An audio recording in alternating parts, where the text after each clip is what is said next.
Last year I showed you guys Tribes and MIDGARD. It did phenomenally well. 1 million people have picked it up now across PlayStation and PC, taking on giants, stopping them from destroying your base. It was a great up to 10 player co-op experience. It was survival light, you had to go and gather and harvest resources, craft potions, and it was a great little game.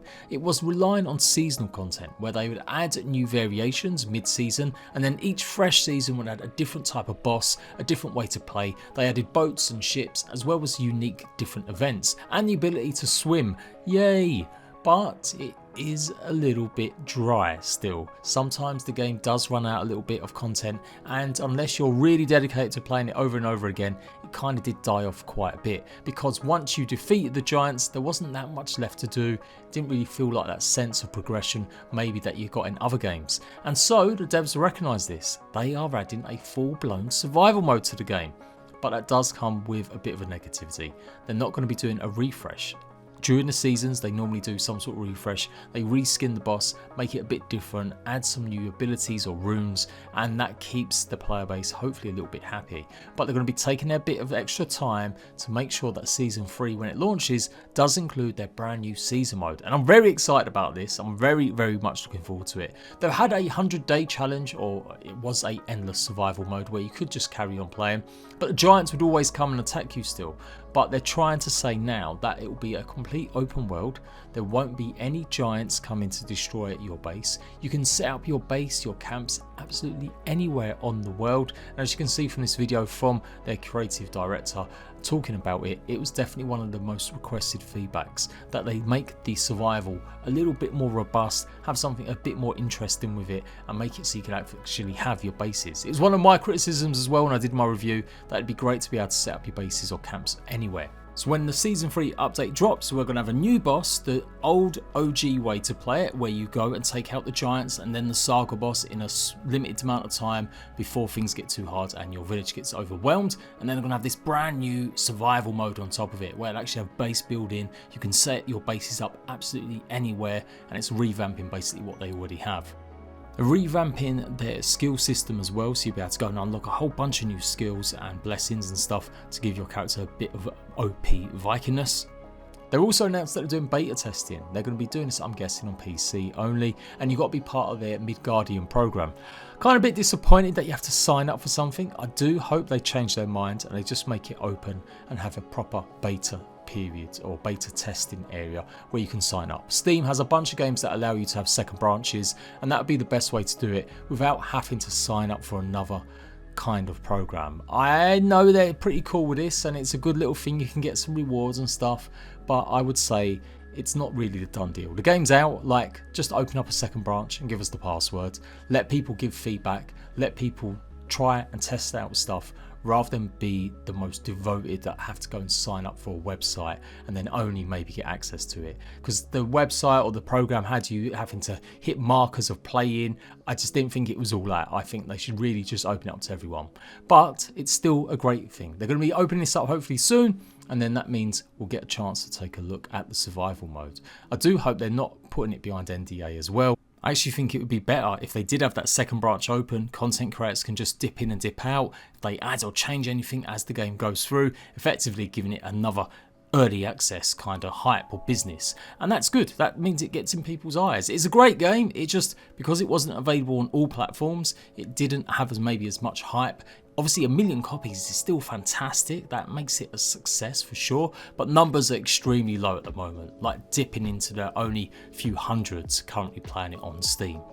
So yeah, Northville, I love you guys, you know that. We've done an interview together and stuff. I tried to support them as much as I can.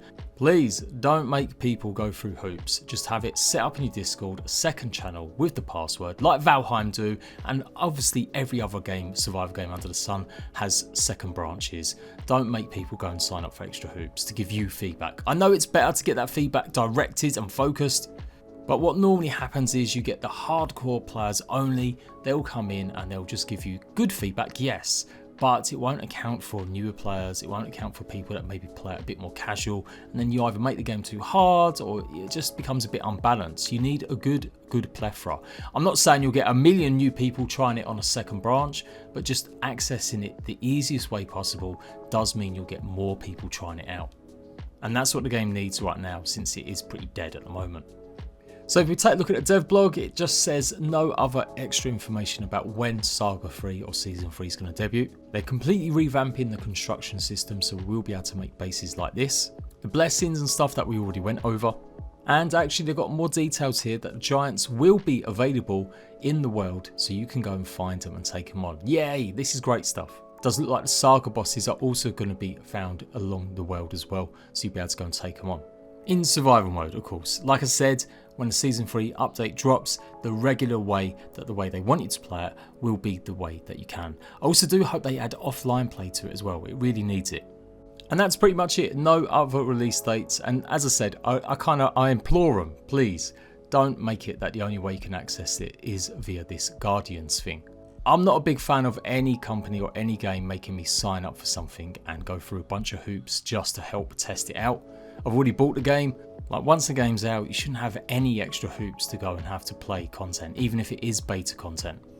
I'm sure it'll be a case of just getting authorized and you get given a code or a direct password and stuff like that. But yeah, I really do. Please make it happen. Don't have it this way. Make sure that the second branch you're going to open up is accessible by anyone. I think Tribes of Midgard is a great little game. It's fantastic playing it with your friends. Getting to the last point of your tree is about to fall because giants and enemies are about to take it down, and you're scouring a procedure generated world looking for loot, getting new resources to craft new weapons and armor. It was great, it was. Just like I said, it was a bit limited. Once you've done that a few times with your friends, and it was quite a challenge actually completing it, it didn't really have enough to go on. And obviously the 100 days endless mode they had, like I said, it just wasn't fleshed out enough. It became just a bit odd at certain levels. It would go either really routine, really boring, although there was a big kudos in getting to 100 days. I even tried contemplating see if I could do it, but I simply run out of time. I'm guessing as well stuff that they put on their roadmap coming in 2022, like mounts and farming and fishing, that'll all eventually appear as well. Maybe not as part of the Season 3 stuff, maybe so, it would be pretty cool. So yeah, I don't mind them having a delay or whatever, but I guess they can't really call themselves a live service game anymore, and that's what they did bill themselves as. If you're literally maybe only going to have big updates every 6 months, that can't be a live service game. It gives people the idea it's like Fortnite, where you're getting content every few weeks or every month.